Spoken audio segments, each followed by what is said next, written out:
What is going on, guys? Welcome into the Joe Tillery Show. I am the aforementioned Joe Tillery, and this is my show, believe it or not. Now, you might be asking, Joe, what's different about this than your typical YouTube video? To which I would reply, I haven't thought that far exactly yet, but I feel like I've been getting to this thought process of sometimes I've been phoning it in a little bit too recently with the YouTube channel. Sometimes I've just been saying, you know what? Here's a 10-minute video on why Dylan Edwards kicks ass. That's all fine and dandy, and this isn't going away by any means, but I feel like I've been climbing towards this point of I want to get a long-form show out for you. And I say long-form, this could be tough because I edit all my stuff in-house, that sometimes the editing stuff, sometimes I record too much stuff to post. That's just the reality situation. This video, I'm going to try to just let it cook, let it roll, and talk about some different things. And because it's the first episode, first of all, hit the subscribe button. I'll love you forever. Give you a bunch of big smooches on the forehead. But let me jump in right here and say this.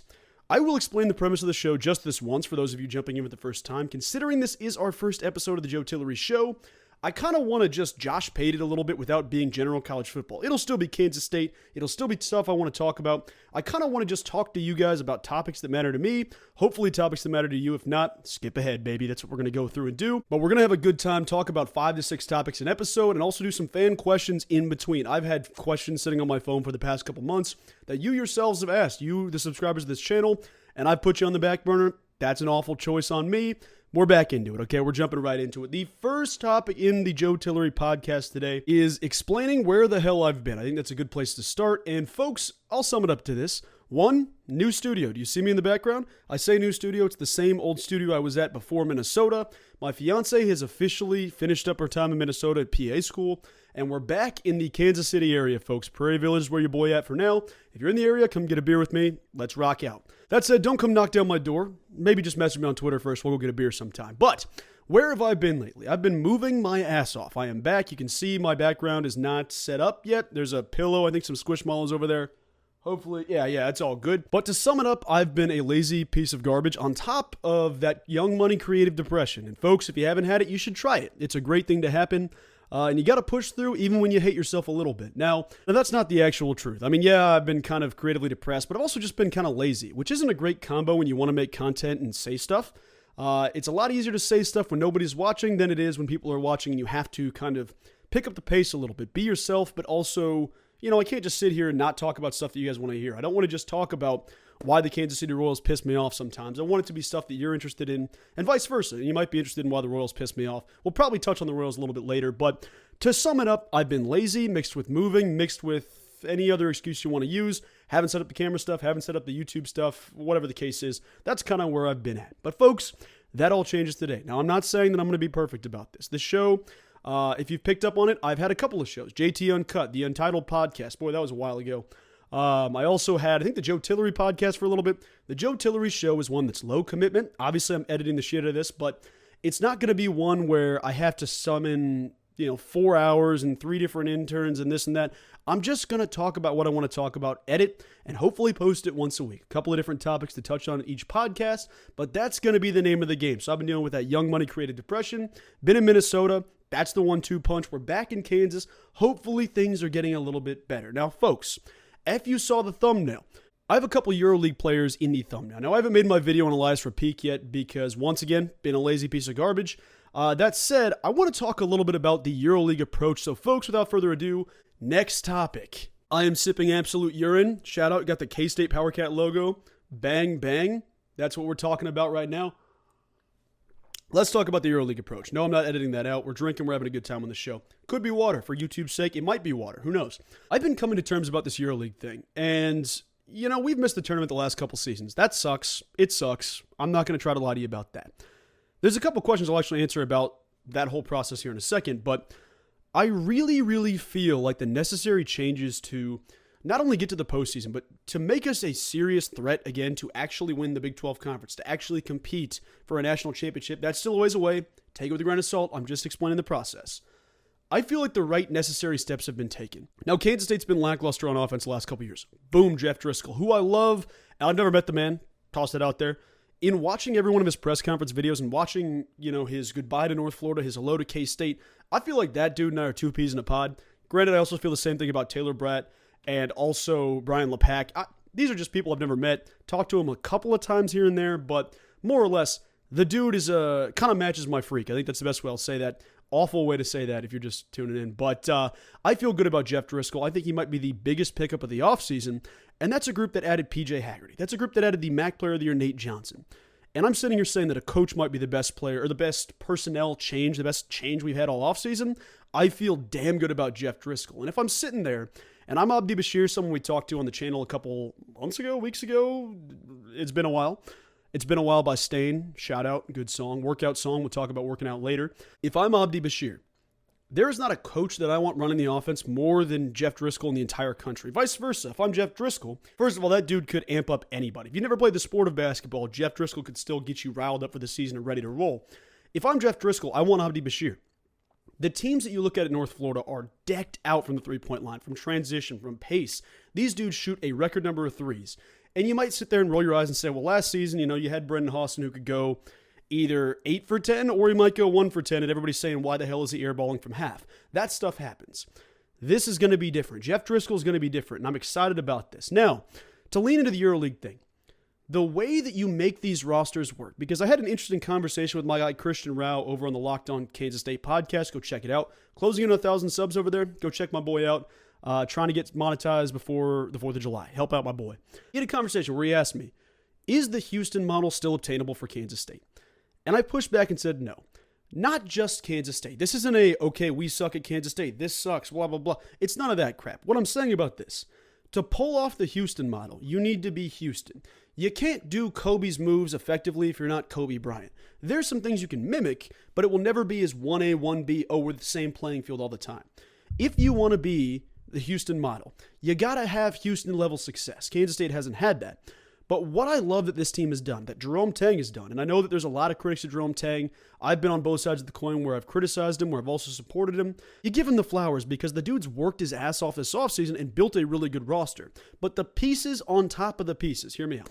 You can't really build a successful Lego tower if you don't have the foundation. If you don't have the bottom block, you can't take the second block. I mean, you can. It might look whack as hell. But the point of what I'm saying is this. Adding guys like Elias Rapik, adding guys like Andres Kostic, who, quick caveat, I always say Andre, it's Andrej. It might be Andrej, and it might be Andre. I don't know, boys. I also don't know if I'm pronouncing Elias Rapik's last name right. We'll get it all corrected here soon. Adding those dudes is what raises the floor of your team. I know the EuroLeague guys are highly volatile. You see him over the past couple of years. This kid averaged 27-8 in a Spanish second-team league, and he commits to Rhode Island, and you think he'll be a triple-double guy. Doesn't see the court. Or a guy going to St. Bonaventure. Shout out Woj one time. I think that's where he's at with the Bonnies. I could be blowing that completely. Not the Coleman Hawkins-led Bonnie Blue Kansas State. Bonnies, different Bonnies, St. Bonaventure. There's volatility. There's volatility. There's some volatility. There's a lot of hit or miss with college basketball players coming from overseas. Elias Rapik and Andres Kostic, I feel damn good at. Let me start with Kostic. I've made a full video on him. The dude's an elite scorer. He was ranked recently as the 7th best player coming over, international basketball player type dude, coming to the United States to play college basketball. There is no confusion about his game. The dude's going to score. He might be a one-and-done NBA player for all we know. That's the legit ceiling he has. My man's dapping up Derrick Rose. My man is out there balling out at the 2025 Adidas Euro Camp. There's not as much question marks around Andres Kostic. About Elias Rapik, I'm not going to sit here and say he's a one-and-done NBA player because he's not. Could he be? He could absolutely surprise everybody. But the type of person he is means more to me than the basketball player he is. And that's not some caveat of, oh, hey, son, you're coachable. Thanks for not being very good, but being a really good guy. That's not what I'm saying. When you look at his game, it felt like there was a steadily incline, like in terms of hype from the Kansas State fan base recently, of a lot of people were low on him. They saw the numbers at in EuroLeague with Alba Berlin, a team that's kind of trash as is, and they said, you know what, he's averaging 5-3-1. That sucks balls. That's not very good. You looked at his other numbers. You looked at it as a second-rate league, which is more comparable to Big 12 basketball. I mean, you're taking the Euro League, comparing that to Big 12 basketball. It's just not 1A, 1B. It's not the way it works. The league that he had his most success at, where he's averaging 15 points, 7 rebounds, 6 assists, like the kid showed up every single night. He balled out, and his shooting splits were nice. His defense was nice. He was one of the lone bright spots on defense on Alba Berlin. The kid himself, from everything I've heard from multiple European scouts, from multiple guys that are affiliated with Kansas State, from multiple guys that aren't affiliated with Kansas State, is that he's an even better person than he is a basketball player. A guy that does not care if he plays 2 minutes or 40 minutes. Like, he's going to want to win basketball games. And you needed some of that because you have your immediate star. PJ Haggerty is going to be your best player. There's a good shot that Andres Kostic is right behind him as your second best player, at least in terms of top-end talent. Sorry, I'm looking to make sure my audio levels aren't peaking. They might be too quiet. If they are, just listen harder, I suppose, folks. Tune in a little bit more.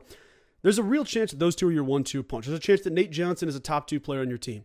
Nobody's going to sit here and say Elias Rapique right now is a top 2 player on your team, but he is absolutely underrated by everybody and their brother. The guys that raise the floor are the pieces in between your stars, because you can have a star here and a star here.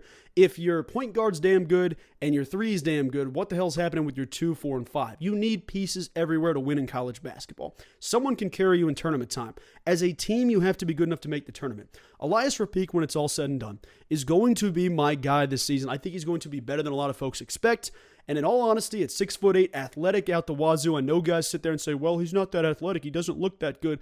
Go watch the film, dude. I don't know what the hell film you're watching. We're watching 2 different tapes. Go watch the Armin Jovic highlight tape. And if you want to go specific of him dunking, yamming on people, making high-level plays, the dude's played against guys that played for Kansas 5 years ago. The dude's playing against former pros. He's playing against Kendrick Nunn.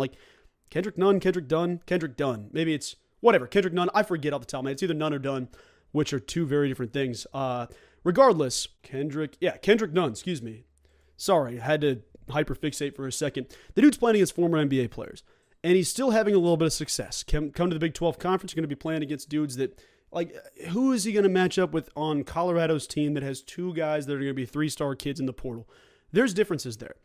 I feel damn good about Elias Rapique, and you should too. I'll leave it at that. I'll also say that my guy last year was a chore. That panned out horribly. So hoping to go 1 for 2 here. We'll see what happens. Next topic, but in between, I have something for you. So in between topics, I want to do fan questions. I want to answer a fan question in between each topic. The back of my thighs are sweaty as hell. It is hot up here, but we're going to keep rocking for you guys, and we're going to keep drinking. So these questions have been sitting in my notes app since November maybe. Sorry if that just blew your eardrums. They've been sitting in there a while. They've been here a while. Let's talk about them because I've been neglecting them. I've been neglecting you guys. Today is my first step towards patching that up a little bit. Let's talk about it. The first question I want to answer here. I'll go K-State one. There's a couple that are lifestyle questions, couple of podcast questions, couple of this and that. I'm going to start with the K-State question. Sit down. I think this is a John Grove question. It could have been a Zach Zumwalt question. My bad if it is. Apologies, boys, if I butcher anybody or forget anybody. Sit down with any current or former K-State athlete / coach for an interview. Who would it be and why? That's a damn good question. There's obvious, easy answers. You want to talk to Marquise Noel. You want to talk to Keontae Johnson. You want to talk to Avery Johnson. You want to talk to Deuce Vaughn, Felix, whatever you want to do. Those are all easy answers. You want to talk to Bill Snyder. You want to talk to Tex Winter. You want to talk to Chris Kleiman. You want to talk to Drew. There's so many dudes you want to talk to. The way I see it is this. I want to talk to dudes that want to talk ball with me. Not necessarily that guys that say, oh, Joe Tillery, I know him. That's why I want to talk with him. Forget that garbage. I want to talk about O-line recruiting with Brian LePack. I want to talk about what makes a dude a real hoss in his eyes that wants to get on the football field and compete. I want to talk with a guy like Jeff Driscoll. How do you justify, taking 1,000 threes a game, making 12? How do you feel? The guys where the energy comes through the camera, those are the dudes I want to talk to. Not saying that low energy guys are bad. I've had some really good conversations with guys that I consider lower energy dudes. Abdi Bashir was a lower energy guy. Really love that conversation. Gabe Powers, similar thing. Lower energy guy. Good conversation on the channel. I want to talk with dudes that are analytical about the game of basketball, analytical about the game of football.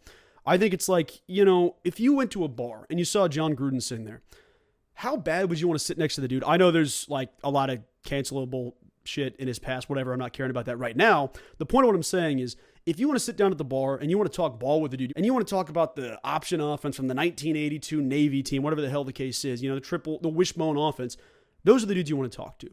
But to give you a specific answer, I think Chris Kleiman and I would really, really, really hit it off on this channel. I would love to talk to that dude because I feel like he appreciates dudes that are working their tails off. You see the way he treats guys in the media. You see the way he gives Fitz shit, which I love, but then goes on his podcast and knocks it out of the park for an hour.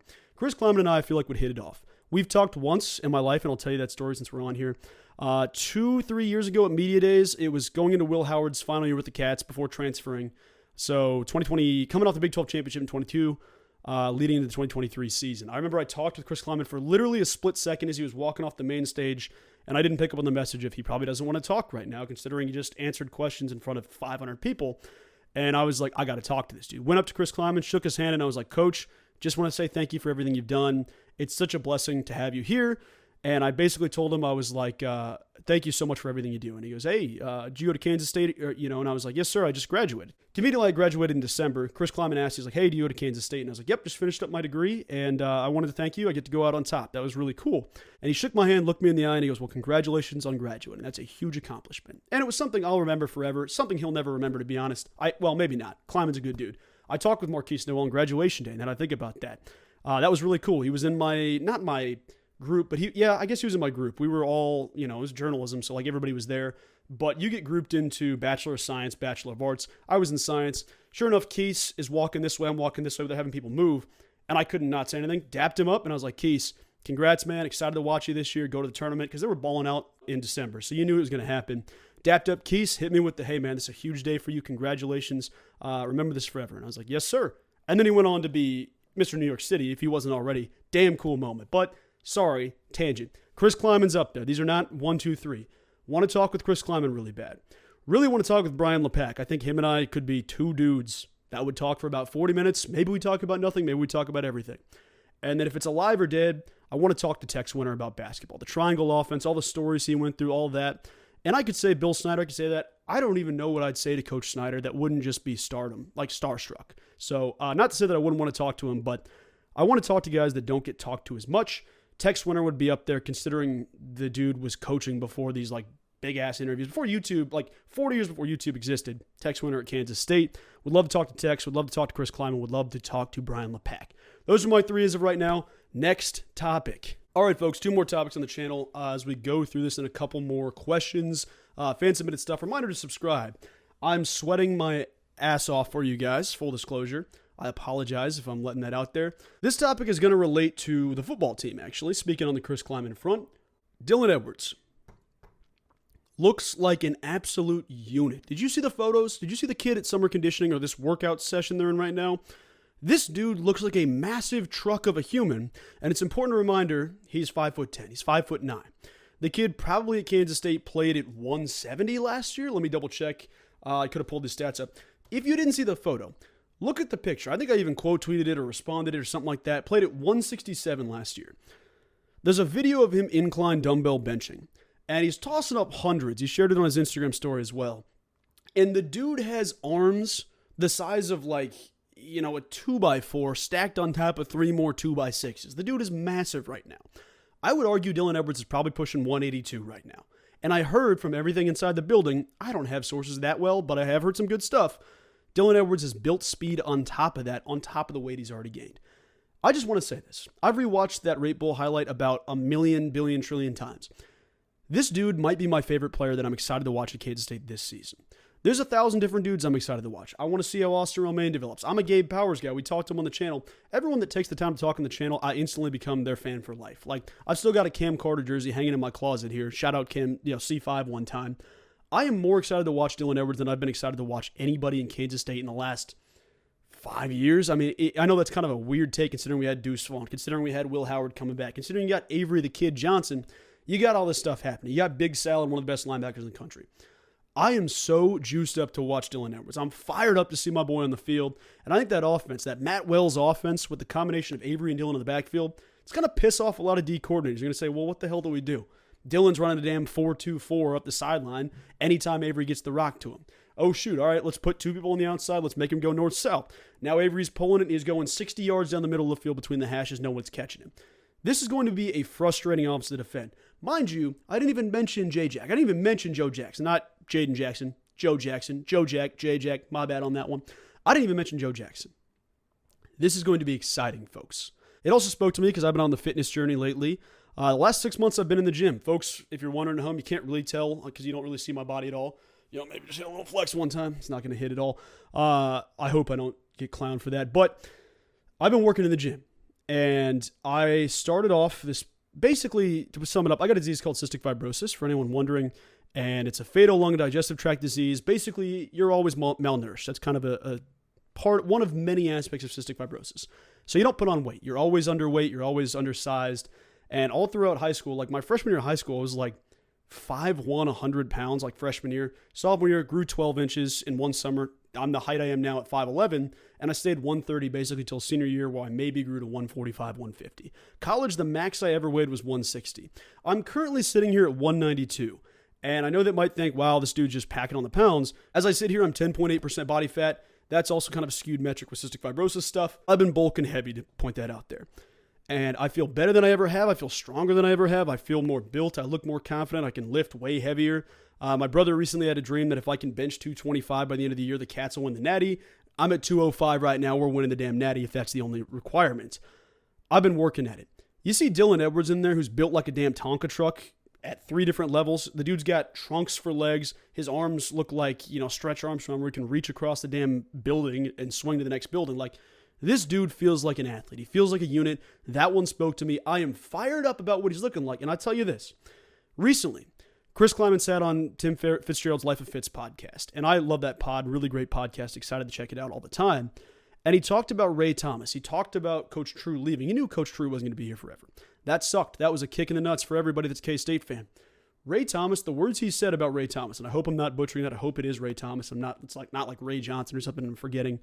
Ray Thomas, he said, is one of the up-and-coming stars in college football and strength and conditioning. I believe it. I believe Coach True set him up. I believe he learned from the best.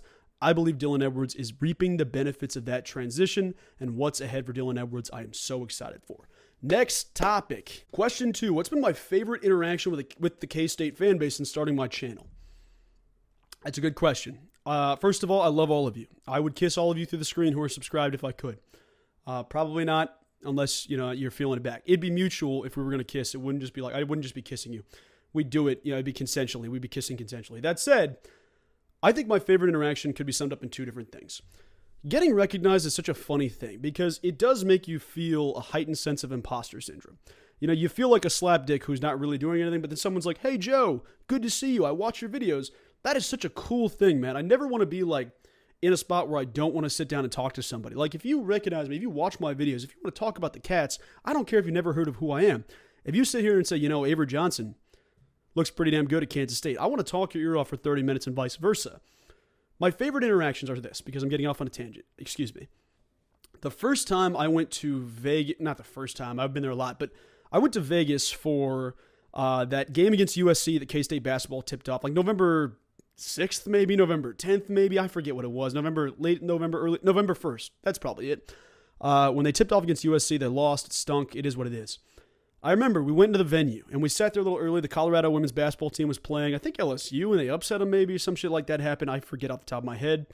That was where the Angel Reese haters got off the ground, obviously way before then. But we sat there for a minute. My dad, my sister, my sister's boyfriend and I think it was just us 4 at the point. Some others were joining us. We had a whole gang watching K-State that weekend. And we sat down in the venue. I had a big-ass beer that was like way too much. It was like $23 for no reason at all. I think it's a seltzer guy, first of all, folks. And these dudes behind us, they were college age. I think they were seniors at college at K-State. It was right after the Texas loss. The one where you lost in overtime, went for it. I loved the call. My dad hated the call. Go for it. Your kicker's shanking kicks from inside the 5. Go win the game against a better team on the road. Go do it. I knew there was a quarterback in the game that wasn't doing much on the other side of the field, and Malik Murphy. Go win the damn game. I'm good with that. That's Chris Kleiman's MO. Go for it. That's not important. The dude's behind me. I got tapped on the shoulder, and he was like, hey, man, are you Joe? And I was like, yeah, what's up, dude? Dapped him up and dapped his buddy up, and like, dude, we watched the channel. And then I was like, dude, thanks, guys. And then we joked around. We drank some beer together. And then at one point, they asked, like, what'd you think of the call for the Texas game? We talked ball for 3 or 4 minutes. They dapped me up. It was cool. They went to get another beer. Didn't see him again. But it was a really cool moment when it was like, here we are in Las Vegas. This was maybe a year into my channel, considering I started in March. This was November of that year. And these dudes knew who the hell I was, which is ridiculous to even think about. And they wanted to talk to me, talked back, super cool. Second thing was I was at a wedding for one of my cousins, and they both went to K-State, so that checks out. Both recognized me. Another wedding, my guy Joel Alderson, shout out Joel if you know Joel on Twitter. He's vocal, he's got opinions, love the dude, awesome dude. You may not agree with everything he says, but a great dude, and I am excited every time I get to talk to that guy. I met him at a wedding of one of my cousins. It's just cool to see people that like understand where you are in the fan base that aren't like too like, oh, that's Joe Tillery, let's not talk to him, let's not ruin his time. I'm never too big to talk to anybody, mostly because I'm not big at all. Like, this video might have 32 views on it. I don't care. Like, this is something I enjoy. You guys are people I enjoy talking to, and it feels like we built a community here. That's my favorite thing. And any other thing, like giving away the 2 quarter zips I gave away, getting to see those people and talk to those people, that's really freaking cool. The giveaway winners for both the 1,000 mark and I think 2,000 mark or 2,500, whatever it was, just a really cool thing to see, man. So anytime I can give back, anytime I get to meet you guys, if you ever see me in public, come talk to me. You might hate me, you might hate everything I say, come talk to me, I don't care. Those are my favorite interactions with the fan base, to sum it all up into one. Next topic, the third-ish, I don't know how many topics we've done. The next topic on the channel, the final topic I'll talk about before doing the final fan-submitted question. Shout out SodaStream one time. Get that little seltzer if you're making some drinks. The third topic, Jac Caglianone. Jeffrey Allen Caglianone. Jeff Caglianone. Jac Caglianone, not Jeff. It's his dad. But the point is, his initials, Jack. The dude's a beast. And it was so frustrating on Twitter. The first 17 at-bats the kid had were his one hit. He's got one RBI double to bring Salvi in. Cool moment. I actually lost the moneyline bet that day. That stunk. Cags is a beast, folks. What have we seen from Cags that would say he's a bust? 14 at-bats where he struggled, where he made great contact, where he didn't strike out once, where he made contact at like 110 miles an hour. The dude's like 4th on the team. I'm going to butcher all these stats. He's like 4th on the Royals in balls hit at above 110 miles per hour. He's behind like Bob, Salvi, Vinny. I think maybe Hunter Renfroe's up there because he didn't do anything. He'd hit the hard ball directly into the dirt and into a double play. But Jac Caglianone's a beast. And it was stupid. If you're watching this and this is one of you guys, I know there's a couple K-State people that are Royals fans. It was stupid for people to think any less. To say, this Cags experiment's crazy. Why the hell would we call this kid up? It's too early. I'm all for people developing. I'm all for people succeeding. I'm all for people doing it the right way. It was stupid to suggest anything else. He's one of the greatest hitters in the history of college baseball. He went 4 for 4 last night. He's going to play the Yankees here soon. It was ridiculous to assume anything but. And I don't need to tell you how to feel all the time. I don't need to inform your opinion every single day. But Jac Caglianone's going to be a big leaguer for 10 years. I hope to God it's with the Royals. Get the money in order. Get the thing right. Let's get this thing off the ground. But Jac Caglianone is a stud. Don't think anything different. 14's going to be on the Royals for a damn good time, a long time. And he's going to be right there with Bobby Witt and Vinny Pasquantino.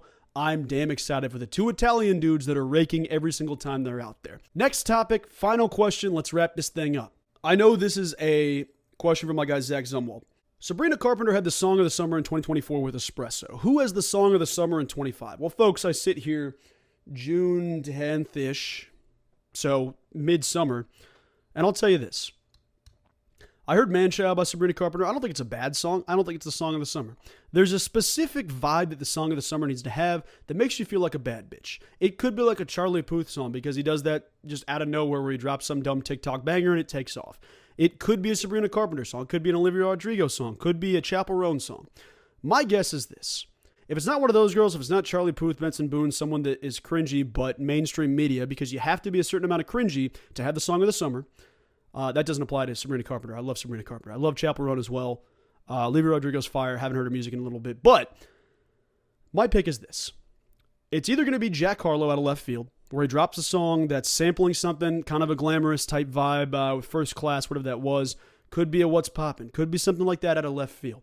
If it's going to be a rapper, it has to be a mainstream appeal type rapper. Bookmark it now.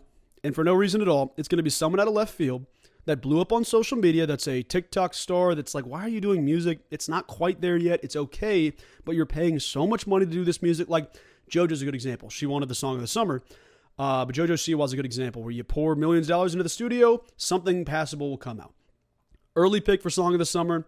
If it's not Sabrina Carpenter, Chappell Roan, or any of the people I mentioned, it's going to be Addison Rae. Thought she just dropped an album, probably ass. One of those songs will be big on TikTok. One of those songs will be the song of the summer. I'm butchering my words. That'll do it for the first episode of the Joe Tillery Show. Thank you guys so much for being here, man. It's a longer one. I hope I get this out. I hope I'm seeing you all soon. Weekly videos on the Joe Tillery Show. Hopefully you enjoyed it. If you didn't, leave me a comment. Tell me I suck. Other than that, I love you and I'll talk to you soon. Joe Tillery out. That's the dumbest outro.